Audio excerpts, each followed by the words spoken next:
here in Chicago for 30 years. And prior to that, he spent 9 years in Rock Island and 4 years in Cleveland. So that's quite a career in broadcasting. And he retired from Channel 7, and he and three companions took a 2,000-mile canoe trip down the Mississippi River from Minnesota to the Gulf. And they stopped along the way, they met, and they talked to people and discovered all kinds of interesting things.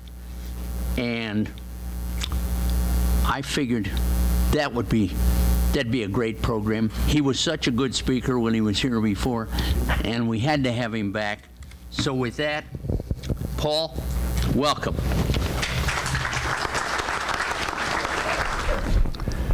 Exactly 2 years ago tonight, I and 3 of my friends put up our tent on a sandbar across the river from Hannibal, Missouri. Mark Twain's hometown, steeped in history, beautiful sunset, glorious end to a fabulous day. And yet, on the other hand, we hadn't had a shower in 4 or 5 days. We were burnt to toast by the sun. I'd lost my journal. I was not happy. And I said, you know, why are we doing this? 2,000 miles from Lake Itasca in Minnesota down to the Gulf of Mexico? I asked myself that many times during the course of the trip, but it didn't discourage us from continuing. It might have something to do with the fact that I grew up in Rock Island, which is on the Mississippi, and having grown up there, I had some appreciation for the majesty and might of Old Man River. In 1965, we were all allowed out of school. We could pitch sandbags and save our city, do our civic obligation from the Great Flood of 1965, which has since been surpassed by many floods that were far worse than that. But the beauty of that was we had the whole day off school and nobody cared. We did our civic duty. And I remember the Delta Queen, whenever the Delta Queen would come to town, we would all pile in the car, drive down to the levee, and just look at this grand lady of the Mississippi, listen to the calliope, and you imagine yourself as a riverboat pilot. So I think there was a seed planted there. Beyond that, though, it was just something I took for granted. We lived there. You drive across the river to Iowa, come back, you just cross the river, it's there, no big deal. But I imagine over the years, what would it be like to paddle that from top to bottom? What would it take? What kind of a test would it be? How would you prepare for something like that? Well, I have a family and a job, and there was no opportunity really to engage in that, but I imagined it.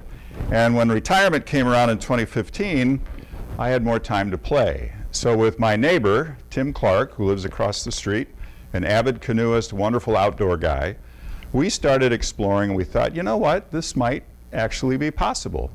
So we read a lot of what other people had done who have done it previously. We watched a lot of videos. We started to do our homework.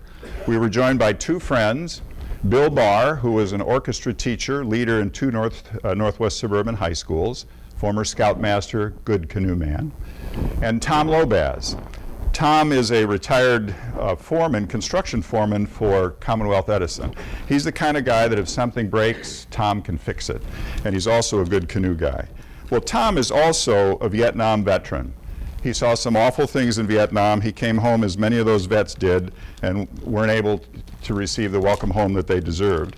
Tom never talked about his awful experiences there, but over the time, he found it cathartic and necessary to address what he had faced over there and to share his experiences with other Vietnam vets as they welcome home. So Tom brought with him on this trip dozens of these stars that were cut from retired American flags. And there's a little saying on the back that is, I'm a part of an American flag, tattered and torn, beaten by the sun and the wind, but I want you to have this star as a thank you for your service to our country. There were a lot of those occasions during the course of this trip when Tom presented stars to vets, not just Vietnam vets, all kinds of vets. And many of those were very, very emotional settings. So Tom, being who he is and what he brought, made this trip something more than just 4 guys in a canoe going from one end of the river to the other. It was a very emotional experience. When you're on the river for close to 70 days, there is plenty of time to think and to dream, or just let your mind go completely blank. About 2 weeks in, when we were up in Minnesota, where the river is absolutely gorgeous, I thought, I wonder how many strokes it would take for us to go from Lake Itasca down to the Gulf of Mexico. So I start doing some arithmetic juggling, and I'm figuring it out. And every time I started counting strokes, Tom would say something and interrupt me, and I'd lose my train of thought. Bill would say, look, there's an eagle over there. And then Tim would pipe in, and I'd say, come on, guys. Give me a break here. I'm counting. And they said, what are you counting? And I said, I'm counting strokes. And they said, well, you're going to be a hell of a lot of fun during the course of this trip. Well, eventually, I did manage to put together an equation, and I came up with 950,000 strokes. Wow. Now, we could have rounded that up to 1 million, but what fun is there in that? 950,000 sounded much more authentic. So this is my 950,000 stroke paddle, give or take 10, 20,000. It's a bent shaft, very light, I love it. The other guys used graphite paddles, which are so light, when you lift them up, it's almost like they're going to float into the air. They're very, very excellent paddles, and they also cost a lot of money. We also had another paddle that we brought along.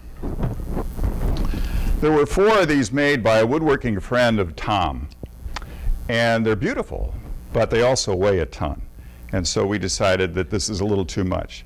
We brought one of them along as a backup paddle, and it became our ceremonial paddle. You can see all kinds of names on here. Those are names that belong to people that we called our river angels. Every town, every stop we made, without fail, people would say, wow, what are you doing? How far are you going? What do you need? You look like you need food. You look like you need drink. Go ahead, we're going to give you a ride into town. Here's a pickup truck. Here are the keys. Go ahead. The whole business of trust on the river was absolutely fabulous. And it occurred to us not just in Minnesota nice, but everywhere along the river. In Minnesota, the Mississippi actually goes north for its first 60 miles and bends a bit east, and it goes through 3 lakes, Bemidji, Cass, and Winnebagochish. Lake Winnie is the last and the biggest, and it is mean. It can be very treacherous. It's shallow, and when the wind kicks up, you don't want to be out too far in the water because you're not going to make it. So on the day that we went across Lake Winnie, we stayed close to the shore. It was blustery and cold. We had our wetsuits on, the only day that we really needed to use them, and the wind just beat the dickens out of us. We were just dog tired. We got to a little town about halfway to our goal that day, Bena, Minnesota. We saw a resort, kind of an old 50s resort with cabins. And we went in, we walked into the bar, the main area there, and the fellow behind the bar says, hey, you guys look like wet rats. Where are you from? We said, Chicago. And he says, me too. He moved up there 20 years ago with his wife, and they set up the resort. It's called Denny's. And there's a sign out in front that says, Denny's Resort, where guests become friends for a lifetime. And that became kind of the message of our whole trip. Everywhere we went, we made friends that, although we don't see them and we're not necessarily in contact with them all the time, they are friends for life. And it continued all the way south into Mississippi, well into the journey, where the river is very wide and the sun just beats you up. At the end of a long day, we were still fine with our water supply, but we needed to stop. And so we saw a nice boat ramp. I walked up the ramp to a beautiful subdivision, beautiful homes. Knocked on 2 or 3 doors, nobody home. Now, we're just really tired, and your mind is kind of going a little wacky. This is at a place called Rosedale, Mississippi, which long ago was on the river. But the river has a mind of its own, and it moved away from Rosedale many years before. So I walked to the crest of a hill, hoping that I'd be able to catch a glimpse of where the town was to see if it might be within walking distance. And all I saw, as far as I could see, cornfields. So I sat down under a shade tree and tried to collect myself and figure out what the next step would be. And up pulls a pickup truck with an older gentleman and his wife. Mike Hudson was his name, a retired Bolivar County, Mississippi sheriff's deputy. And before I could say a word to him, he said, "Oh, you need water, don't you?" And I said, "Yes, I do." So he took us in his truck into town, into Rosedale, where we packed up on food, beer, pop at the Rosedale Piggly Wiggly. Good. And on the way back, he said, "You know what else, guys? You need a shower, too." And he knew what we knew. He gave us a nice place for a shower that night and saw us off the next morning. So all of this kind of adds up to the theme of the trip, which was for me and my three friends, kind of a reaffirmation that people are good. They will go out of their way to help you out. And at a time when our political discussions are so polarized and there's high decibel screaming, this was just such a nice respite from that. When people, you didn't have to ask for help, they were there to give it to you. I decided to make a movie on this trip, which I've done on some other adventures. And I brought along with me my Sony Handycam, my GoPro. Tom and Bill also had GoPros. And I had my iPhone, which many of you have, I suspect. They make remarkable pictures. It's just incredible what you can do on the fly now. You can't get it wet, though, so this is always on my mind. I have to exercise extreme caution because if my Handycam gets water on it, it's dead and everything I've shot is no good. So I wore my phone in a plastic sheath around my neck to make sure it didn't drop in the water, and I shot it through the plastic. And even through the plastic, the video and the audio turned out perfectly. So we're going to take a look. I made this video. It's on YouTube, and you're surely invited to watch it if you wish. If you put in Mississippi by Canoe, it'll come up. It's 58 minutes long, too long to show you today, but I have sections of it that will give you kind of a taste of what we experienced and who we met along the way.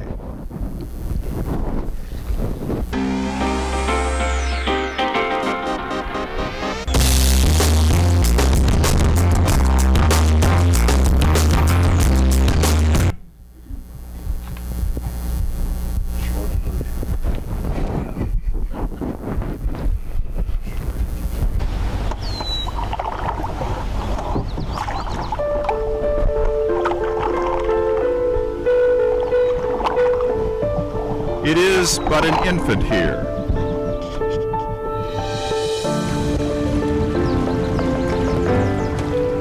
Navigating it in places requires baby steps. Soon, though, it grows in size and might. It is always changing. Welcoming one minute, wicked the next. It is loved and it is feared. It's been channeled by man, but will never be fully tamed. It has long carried much of the nation's freight, and so too its music. It is America's spine, its lifeblood. The Mississippi River is living, breathing history. We aim to see it by Canoe.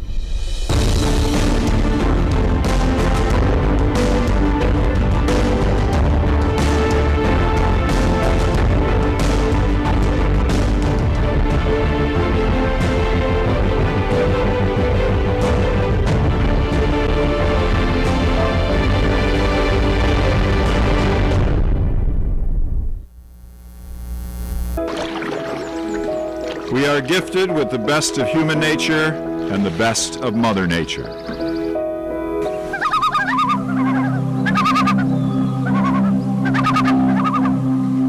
Loons offer up the music of their tremolos.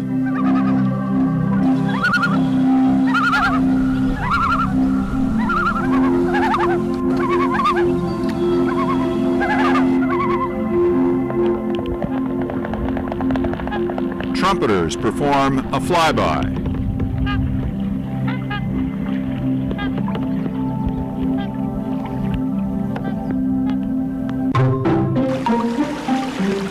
Folks command their baker's dozen to follow the leader. Don't stray, the kids obey. On occasion, we slip into stealth mode.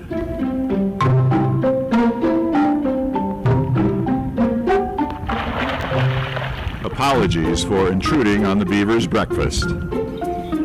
Nice to see you. Having a good day? I guess you don't want to talk about it, huh?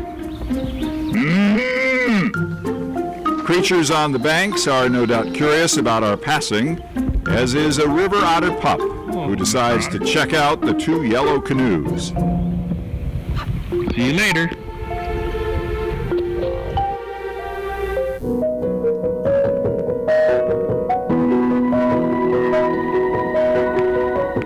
Up above, this is our constant treat. Eagles, everywhere.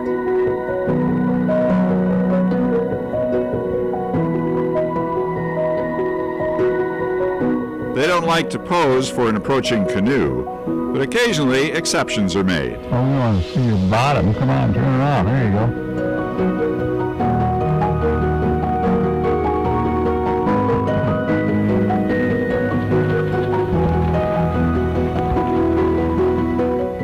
They soar with such great majesty.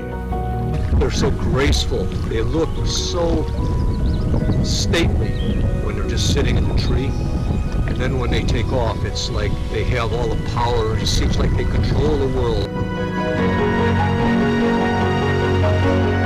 They're no longer endangered, commonly seen, but we choose not to consider their presence commonplace, nor do others. We're quite aware as we head south through St. Paul that we're now in barge country. The typical tow will be pushing 15 barges, 3 across, 5 deep. We see them, but it's not always easy for them to see us. Hard to see little people. We know where we're at all the time, constantly, but it's hard to see little bit, and you're just a little bitty blimp on the radar.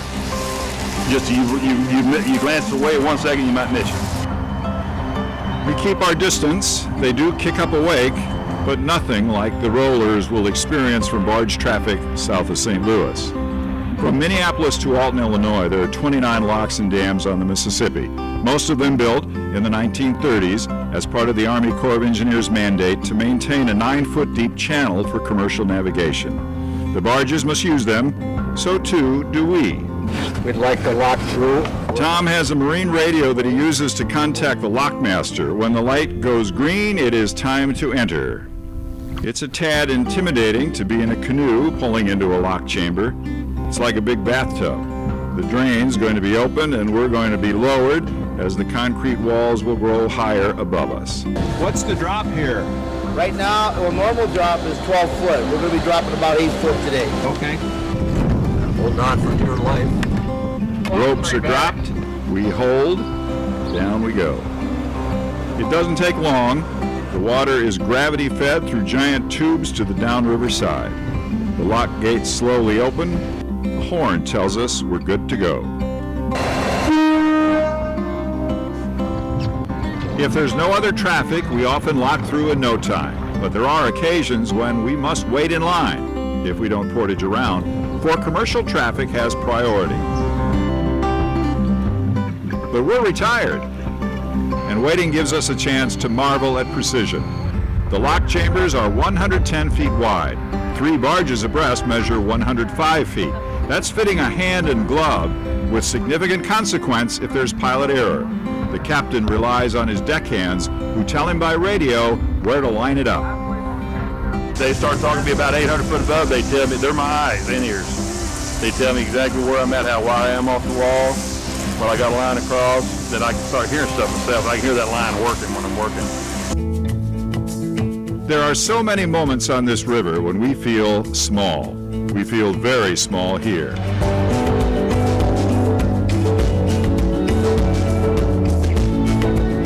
And there are many moments when we feel challenged, especially by the wind. It's so strong as we head to Lynxville, Wisconsin, the boys lash the canoes together.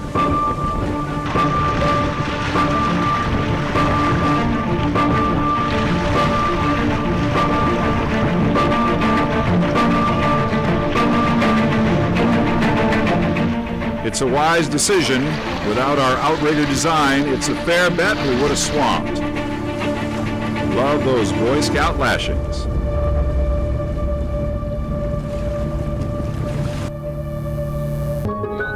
Still, the mind is tested. As we're paddling toward Clinton, Iowa, where the Mississippi is 4 miles wide, we look ahead to see a small island that's populated by hundreds and hundreds of birds, gulls, cormorants, but mostly pelicans. A pelican rookery. We have an Alfred Hitchcock moment.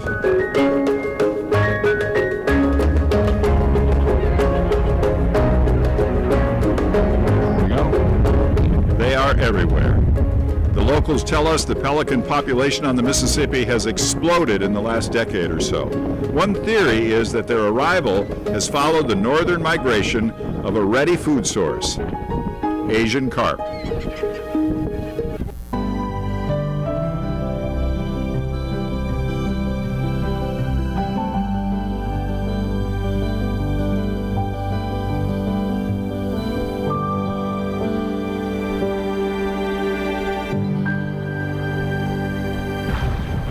What we all find astonishing is that we can be paddling on this river for hours and hours and not see another human being. We do, however, see barges. Lots of them. Barges at the most. This guy's pushing 5 across, 6 deep, 30 barges. 42 barges. Biggest one yet. And this is a double barge. This is the first. They are leviathans, and we must ride their rollers.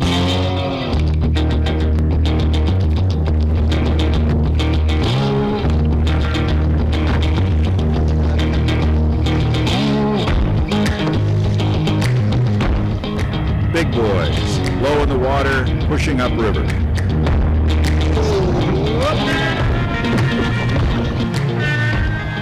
Count the rooster tails. All that horsepower rocks the whole river, and you keep rolling, sometimes in 4-foot troughs and deeper, long after the tow is passed.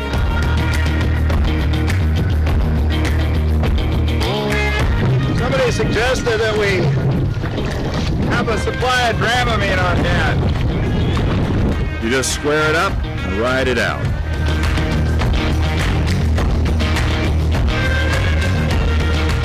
And maybe just take a break from the barge dance.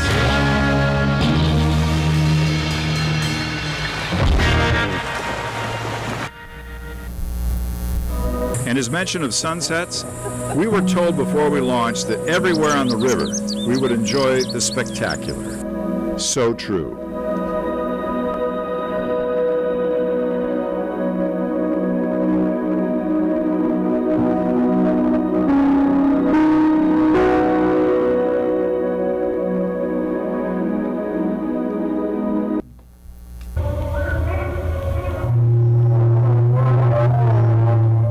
We locked through in one of the noisiest locks ever.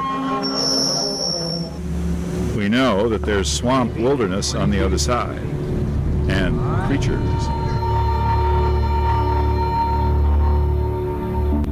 We have opted to engage gators instead of freighters. Yes, alligators. Right away. We're curious.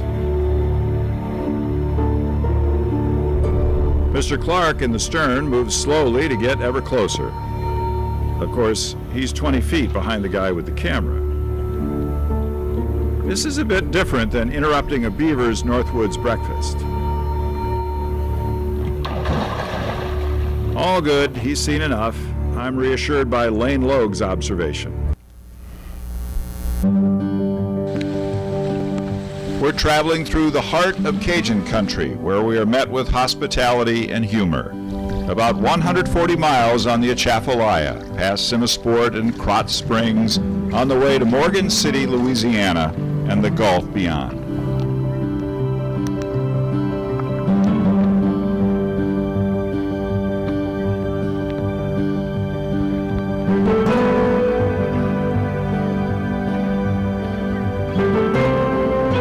Mile markers count us down. Finally, where freshwater and saltwater mingle, we arrive. We've made it. In the Gulf of Mexico, over yonder, You are now free to let out appropriate war whoops of joy. We have completed it. Ready, Tom? Oh, he's lost at sea. We are tired and proud. Over 2,200 miles, 70 days, 900,000 plus strokes, but who's counting? We soak it in. Yeah, you made it. Captain Tommy is giving us a ride back to Morgan City because we sure aren't paddling back.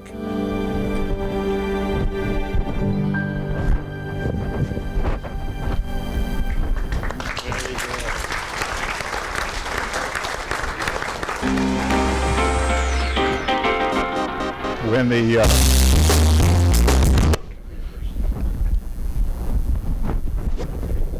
I become detached. When we're on the river south of St. Louis, the barges, as I mentioned, are just enormous. They displace so much water. And I was trying to figure out a way to get a picture that would actually depict the troughs, because there were times when I would look over at Tim and Bill in the other canoe and I couldn't see them. They were at the base of a trough. So it was hard to capture that. I had a GoPro on the front of the canoe. It didn't really show it. I put a GoPro on my head. That didn't give you the full depth of how deep you were going into the trough. And so I put it on backwards, and that caught the image of Tom that you saw there paddling when we went down. And even that didn't capture the full drop that you go into one of those troughs. And we could look downriver and the tow would almost be out of sight, and we're still doing this. Anyway, 2 canoes, 4 guys, 1 tent. We camped at state parks, county parks, farm fields, sandbars with names like Stumpy, Waterproof, 64, People's Yards sometimes with permission, sometimes not. In New Madrid, Missouri, we pulled in, that's the scene of the earthquake in the early 1800s, and we pulled up to the top of the boat ramp, and we were met there by a Vietnam veteran, Jerry Whitehead, and Jerry said, "Gosh, you guys could probably stay right here." There was a nice little shelter, and it said New Madrid, and there were electrical outlets, and we had everything that we needed. We put out all of our clothes, which put a blue haze over the area. We were cooking up dinner, and a town constable came by. And he said, "What are you guys doing here?" He said, "Well, we were told we could stay the night here." "Well, who told you that?" "Well, Jerry Whitehead. Everybody knows Jerry." He said, "Well, Jerry's a nice guy, but he doesn't have permission to give you to camp here. So you got to go." And we said, "Oh, please, we got to move our clothes. They could walk by themselves." He said, "You know what? Just be gone first thing tomorrow morning." We said, "Thank you very much." And later that night, a lady from town came down to see us with her daughter. They'd heard there were 4 sneaky old guys, and they brought homemade ice cream. So we had one of those Mississippi moments. We were in Prescott, Wisconsin. I sat on a bench just to look at the river at the end of a long rainy day, and there was a retired English literature professor who happened to be walking by. And she'd moved away from the river and then was drawn to move back to it. Like many other people we talked to, the river's kind of a magnet. And she said, "The Mississippi attracts poets and dreamers, maybe some outlaws. What are you?" And I said, "Well, I like to think I'm not an outlaw, and I do dabble in poetry on occasion." I didn't come up with it right away, but I did come up with lots of rain, we got wet, no big deal, we don't fret. An empty lot, we'll do just fine. We don't see a no camping sign. Hope it works, it's not shoddy, sits quite close to a porta potty. And I also wrote this one, which really worried Tom Lobaz's wife, Yolanda, after she read it.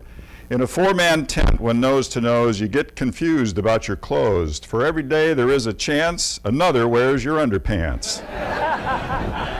It matters not, no need to gripe, for each of us is plenty ripe. The time has come we need to chat. Lord knows we need a laundromat." We'd wake up every morning at 5:30, get on the water about 7:30. We'd break for lunch, paddle more into the afternoon, usually until about 4 or so, and then we'd set up our camp. That varied from day to day. We had fishing gear, but we did not succeed in that endeavor.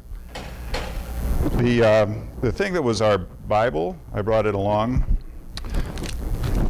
This was our itinerary, and the Corps of Engineers, who we found to be enormously helpful, have a river map. And this thing was extremely valuable for us because it told us, most significantly, the position of wing dams. Wing dams on the river are something to be avoided unless the river's running really hot and you can go over the top of them.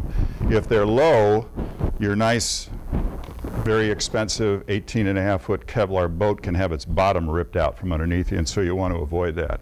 There was one time when we were pretty far south, we saw a big boy coming at us, and we could hear, I could not see, but I could hear the wing dam, the water rushing over it. We had to go out into the main channel to avoid the wing dam, and here's this big boat throwing the water all over the place, so that was probably our scariest moment. And the pilot saw us and kindly powered down the engine. And so it was still a bouncy ride, but we were grateful to him because he didn't have to do that. We had long days, hot sun. We had some 50-mile days. And when you're in the sun for that length of time and you're paddling, you're exerting a lot of energy, you get really stupid. We couldn't do math anymore. We'd say, what's our mile marker? 624, and we want to get to 582. How many miles is that? Don't ask me. I kept losing my sunglasses. And at one point, I'd lost like 5 pairs, cheapos, but nonetheless, sunglasses. And I said, Tom, I lost another pair of sunglasses. He says, no, you didn't. They're on your head. So you do get stupid. What you saw, the alligator there, we got off the Mississippi at above Baton Rouge, and that was a calculated decision. Bill had to return, so we were down to 3 guys in one very long canoe, 23 foot, different dynamics. Tim and Tom were in the back. They had to count out their strokes because if they didn't, they'd be whacking each other in the head. They had to know which side each was on. Also, we really wanted to avoid the big ships. The tow captain that we talked to said, you know what we call that area between Baton Rouge and New Orleans? That's Suicide Alley. Because, you know, you got ocean-going freighters, barges. There's no place to camp. They don't really want you there. And the last thing was, we started out with nature. And we thought, you know, it's kind of fitting that we would conclude with nature as well. Different nature, but nature nonetheless. So we switched to the Atchafalaya River, which I didn't know much about before doing some research on this. The Atchafalaya, arguably, is where the Mississippi would have gone had man not interfered with its direction, because it is a steeper, more direct route to the Gulf. The Corps of Engineers many years ago erected what's called the Old River Control Structure, and that will take excess water from the Mississippi and funnel it, as it's doing now because the river's so high, down the Atchafalaya. So lots of alligators, lots of rain, but the sun came out on our last day of paddling. For me, apart from meeting so many wonderful people and expanding kind of a worldview, I guess, this was a real history lesson. Some of that I knew growing up in Rock Island. Lock and Dam 15 there is where the first bridge over the Mississippi was built. It was wooden. It was rammed by a steamship called the F.E. Afton, caught fire. The steamships didn't want the railroads interfering. So the Rock Island Railroad hired a young lawyer. The case was finally decided when he became president. It was Abe Lincoln. And when I'm relaying this story to the lockmaster, he's telling me a lot that I didn't know. He said, you know, this whole area here used to be the Rock Island Rapids, very fierce water. And it was charted by the Army Corps of Engineers long before the Civil War. You know who the guy was who charted it? I said, no, Robert E. Lee. Oh my God. And then he says, you know who represented the steamship interests? No, who was that? Jefferson Davis. All these guys knew each other back in a different time. What I didn't know was the roller dam in Rock Island is the largest roller dam in the world. A little bit further downriver, Muscatine was the pearl button capital of the world around the turn of the century, previous century.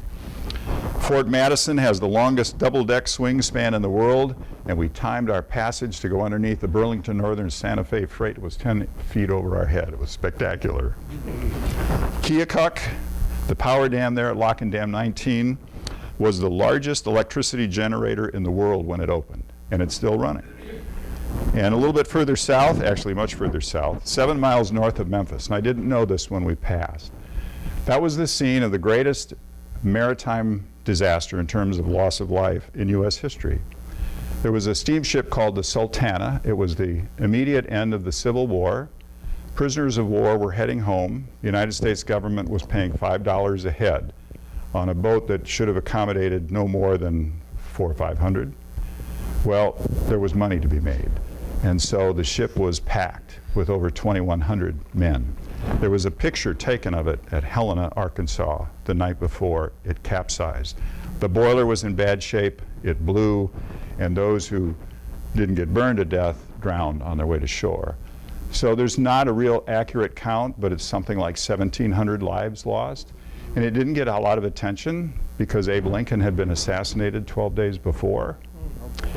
And, you know, more loss of life, Civil War, which was an extraordinary loss of life anyway. So it just didn't get the attention. And one other story I'll tell you about, we arrived in Natchez, and Natchez from the river can't be seen. The town is up on the bluff. So we pull up, and we hear some people talking, and they have an Australian accent. I said, what are you guys doing here? And they said, we've come to see the oldest saloon on the Mississippi. I said, whoa, that sounds pretty cool. So we went in and we had beverages, and we met Beth behind the bar. And I said, Beth, where are you from? And she says, I'm from Chicago. Everybody's from Chicago. But you moved down here pretty young, right? Yes, I did. I was like 8 years old. I got down here, and they didn't take kindly to Yankees down here in Natchez. And I had a girl in school who was giving me all kinds of trouble all the time, every day. She was relentless. I told my mom, and my mom says, well, here, Beth, take this purse. It was a wooden purse. So Beth went to school with a wooden purse, and the next day that her nemesis gave her a little grief, she whacked her upside the head with a wooden purse, and that ended all the trouble she had. She was accepted. I did a FaceTime, no, it was a Skype live shot for Channel 11. I'd had 3 beers, I looked awful, and I'm holding this phone out talking to Channel 11. It was a bizarre experience, but we managed to get through okay. Anyway, the whole thing was physically demanding, mentally fatiguing, but it was supremely rewarding. We got to have coffee and pastries with the Tuesday Morning Ladies Club in Guttenberg, Iowa. It was fantastic. We got a free ride for beer in Cajun country. Everybody was friendly all the way along. We learned so much about the river, the people who love it and fear it, what it means to our history and our future, and we got to see it from a canoe. Thanks.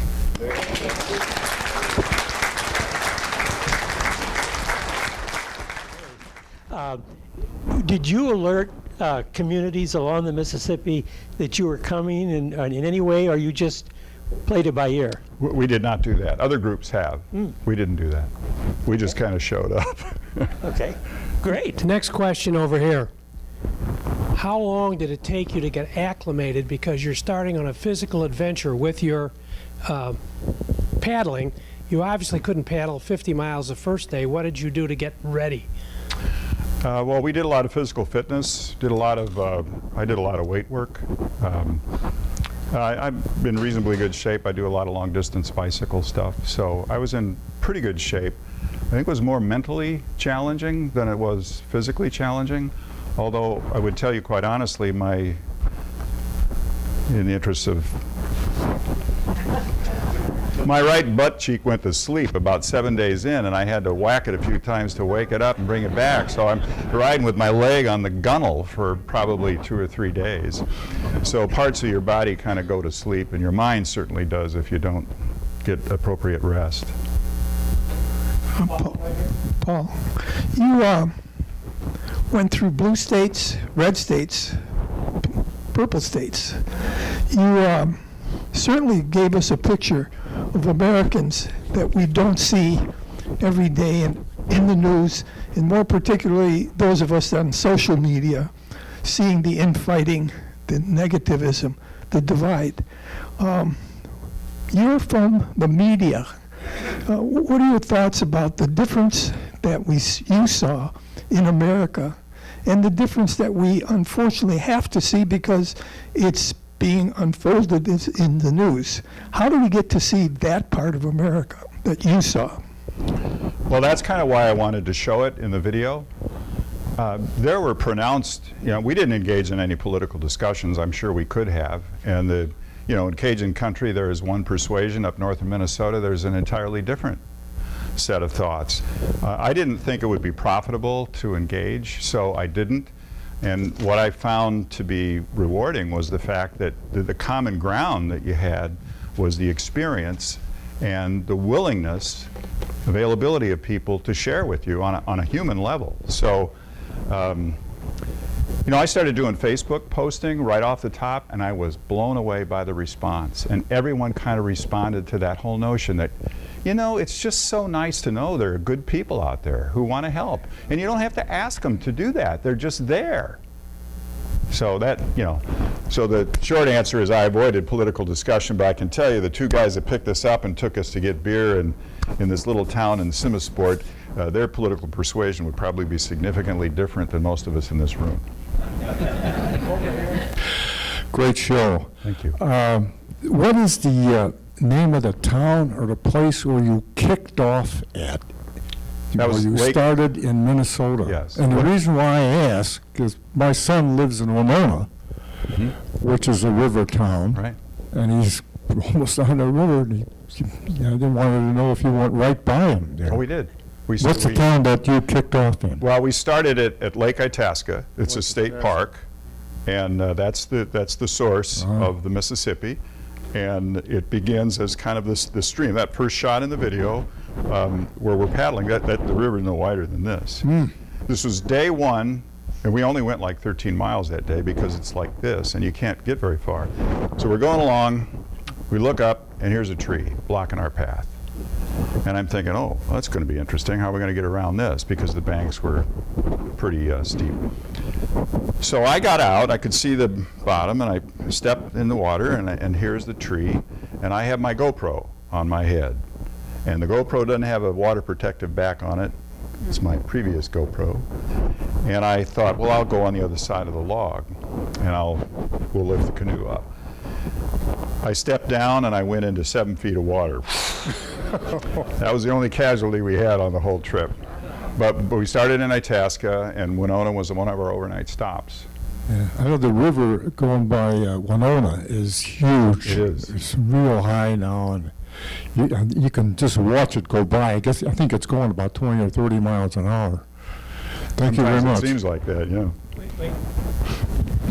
Did you have a drone? How did you get your aerial photo? Yeah, so it was pictures? one day. Thank you for noticing. There's a fellow that Frank and I have worked with named Colin Hinkle. And Colin worked at Channel 7 and also worked at Channel 2. I think he's still at 2. Anyway, Colin, early on, saw drones in the future of photography.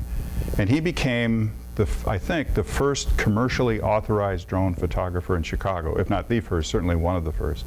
He's excellent. And he could only come out for one day. And we caught him in Dubuque.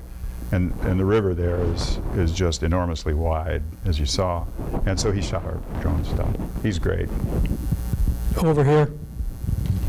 Yeah, Paul, I know you had some very difficult times, because I was recovering from spinal fusion back surgery when I was following you on Facebook. And you went through some extremely difficult, exhausting times. How many times did you guys, individually or as a group, think, we can quit, you know, we can survive this? That wasn't part of my thinking. How about the gang? You know, Bill had to go back. Yeah. So, yeah, there were some times when we were really exhausted, and I thought more about the possibility of capsizing than I did from physical exhaustion. Because when those boats, you know, we were coming into St. Louis, and we overnighted just a little bit upriver in Alton, and we got in touch with a guy who's actually from Des Plaines. He's a river aficionado, and he conducts tours. And he said, let me tell you one thing. Beware the port of St. Louis. Okay. So we pull into St. Louis, and we have a nice little lunch below the arch. We're not going to stay there because we got to hit our destination. And as soon as we got in our canoes right below the arch to come back out, it was like all hell breaking loose. There were barges going north, south, coming out of the side. We didn't know what was operating, what was not. One guy came out of his pilot house on the barge and said, "You got to get out in the main channel." And so we did, and we're doing this. And we've got, you don't want to get caught between a barge going downriver and one going upriver, and we did. And so that was not only this, but it's this. And so you have those moments when you kind of wonder whether or not you're going to be lucky during the course of the trip. But for one, I wasn't going to quit. I would have walked it if I had to. Your canoes are very different from what we canoed when 50 years ago with the aluminum canoes. Can you tell us about these Kevlar canoes?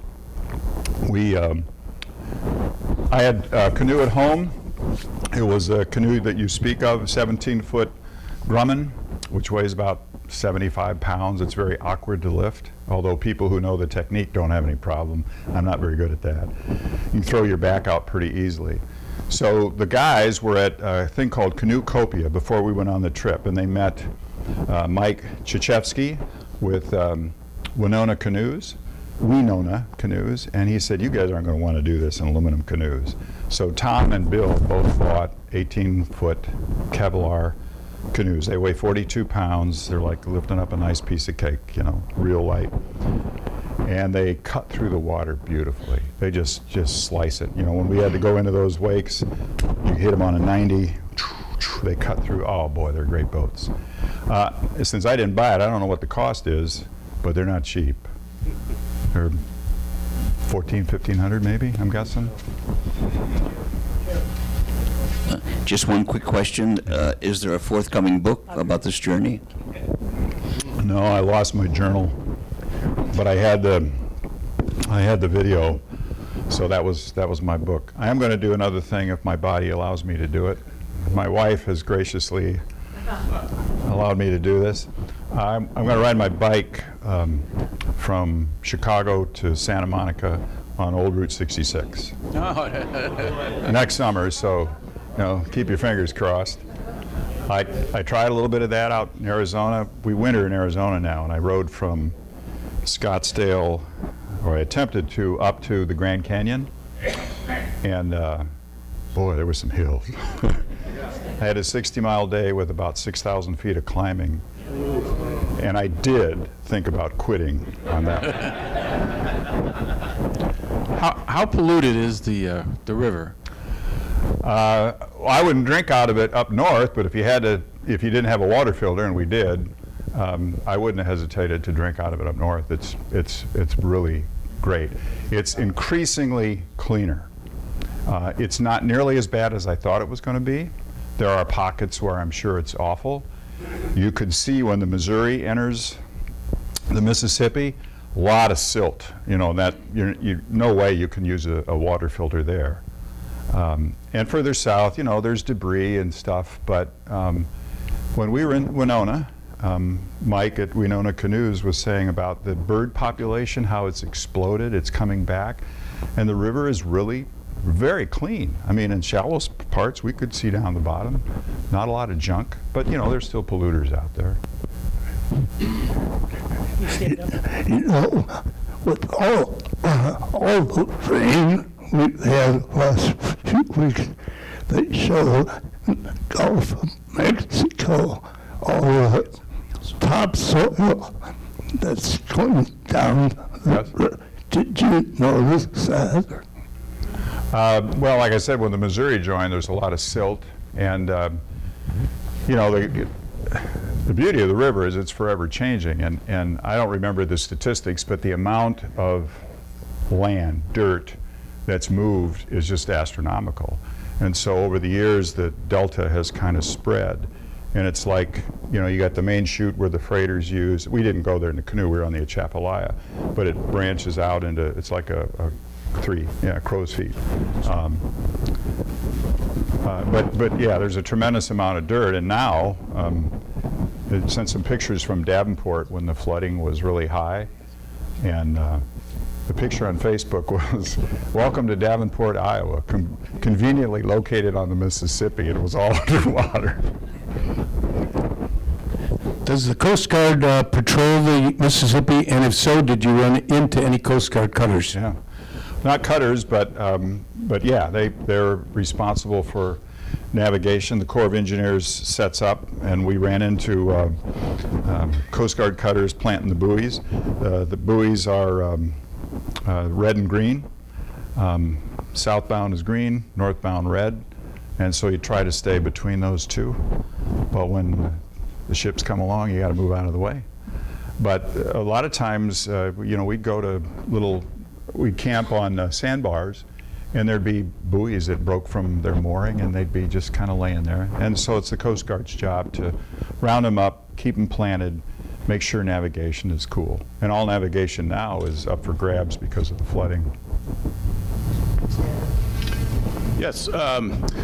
What was the danger if you capsized and you guys were talked out of the boat? What was the speed of the river and the current? Did you have a backup plan, or were you tethered to the boat at all? We weren't tethered, but the rule is you fall out, you stay with the boat. Don't try to swim away or swim to shore. Stay with the boat, because we had a lot of gear. It won't sink, but you don't want to be caught in a current that's going to direct you towards something that you can't get away from. South of St. Louis, there were, you may recall seeing one of the pictures of the tow that was sunk. That happened 2 or 3 days before we arrived there.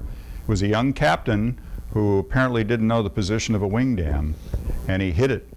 And no one was hurt. They all got off okay. But passing that's just prior to the Ohio joining the Mississippi in Cairo. The Ohio brings in more water than the Mississippi. It's a bigger river at that point. And so we're in our little canoes, and here's this tow, and it's sunk, but most of it is still above the water. And we're bouncing around like this. It's the end of the day. It was a little freaky. We didn't have a game plan for if we fell out. If you fall out, you stay with the boat, you extend a paddle, pull a guy in, get out of harm's way. One thing I learned fairly quickly was if you've got a parked barge, there's a lot of current that's going under there, and you don't want to get in front of that, because that can suck you up and pull you underneath, and that's not good. And one other thing, when we would, you'd come out of the locks, there's a tremendous amount of water that's just been thrown out, right? So it's doing this. So you're in the lock, you're in the chamber, and it's an awkward feeling because you got these walls alongside you, but it's when you get out that you gotta be on your game. And you come out of there and you're doing this. You're wobbling all over. You just gotta punch it, go get through it as fast as you can. Over here. Give us an idea of what you did for chow. We went to restaurants when we could. Tim was our cook. He made a camp pizza the first night in Lake Itasca, which was dynamite. And he would usually make breakfast. Sometimes we'd get elaborate and we'd have bacon and eggs. Other times it was just oatmeal, something quick to get on the water. And a lot of times we did our homework, and we knew what certain towns had to offer. We went into Elk City, Minnesota, and we could not find our campsite. It was no longer marked. I was on the phone. This is a bizarre thing. You're on the phone, you're in the middle of the river, out in what seems like the middle of nowhere, and I got great signal. I could put things up to Facebook, and whoop, are you kidding? So I called the Minnesota DNR, and I said, your campsite's not here. Well, it's supposed to be. We checked it. When did you check it? Well, last year. Well, it's gone in a year. So I called ahead to Elk City because we knew they had a pizza parlor there. And I said, is this the pizza parlor of Elk City? Yes, it is. Is there a place we could park a couple canoes? Yeah, there's a little island right below us, the bend in the river. You're not supposed to park your stuff there, but everybody does it. So come on. So we did. And we had a lock for our canoes. We'd lock them together, put them around a tree, but nobody messed with our stuff. And we went up, had pizza and beer, and it was a great night. And Tim made hamburgers. When we decided we couldn't fish anymore, we weren't having any success, he says we're going to have cow instead of fish. So we did. Did you have any experience with any Asian carp flying about you? Yes. Those rascals. We were coming out of Quincy, and they like to wallow in the shallows. And so Tom put his paddle in, and this big old Asian carp jumps out of the water and whacks him in the shoulder. And Tom says, "What the hell was that?" It was a fish.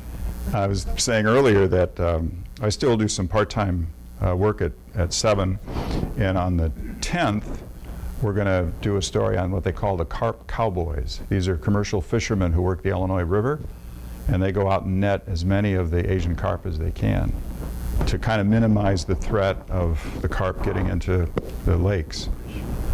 Minnesota shut down the 2 northernmost locks, St. Anthony Lock and Dam, because of the threat of Asian carp getting into the fishing waters further north. You talked about a filter. Could you explain the filter system? Yeah, filter's just a little hand pump. You put your hose in the water and you pump it, and depending upon the type of filter you have, if the water's relatively clear, not gunky, it'll give you drinkable water, potable water. Is this like a Melita filter, you mean, or something? I'm not familiar with It's that. a paper filter. No, this is actually got a cartridge in it, and you can get it at REI or any camping store. And depending upon the nature of the filter, it'll get rid of Giardia and a variety of other things that could cause problems for you. Paul, we know you're retired from Channel 7. Have you contemplated joining any other TV organization to continue doing any more media work? I'm still going to do some stuff for them if they'll have me, but probably not a whole lot longer. Frank did this route too, where he retired from full-time and then did a lot of part-time pieces. But you're right in your observations about, I'm going into work and I'm not used to the grind anymore, and it's awfully noisy, and I don't know if I want to do that. I think I'd rather be on a bike or in a canoe. Paul, as president of the Men's Club, I want to thank you most sincerely for taking us on this journey. Jim, thank you. Thanks, my pleasure. You have truly enriched our day. Thank you so much. My pleasure.